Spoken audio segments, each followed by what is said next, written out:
After 200 years of British rule over the Indian subcontinent, on August 15, 1947, it was split into two independent nations, Hindu-majority India and Muslim-majority Pakistan. The process was known as partition.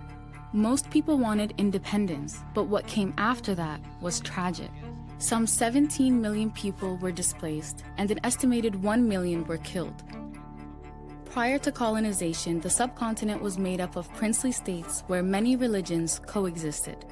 Hindus were the majority, and Muslims were the largest minority. Historians say the British implemented a strategy known as divide and rule, promoting political divisions between followers of the region's main religions. But a freedom movement, mainly led by the Indian National Congress Party, saw members of these communities come together to resist British rule.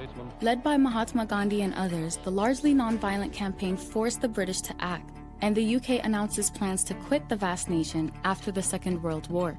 But that ignited fears about who would govern next. Making up 25% of the population, Muslims were worried about being a minority in a Hindu-majority country. Under imperial rule, they were protected and represented in a specialized system. So, Muhammad Ali Jinnah, leader of the Muslim League, advocated for Muslims to have their own homeland, Pakistan. A section of Hindus also campaigned for an ethnic Hindu state. Divisions between the two groups deepened. Riots erupted in many places, in which thousands were killed. In 1946, Lord Louis Mountbatten, the new British Viceroy to India, started talks with the Congress parties Jawaharlal Nehru and Jinnah. Mountbatten convinced the leaders to agree to the partition, creating two new states. Cyril Radcliffe, a British lawyer who had never been to India, was tasked with drawing up the borders. He was given just 36 days to put together the partition project.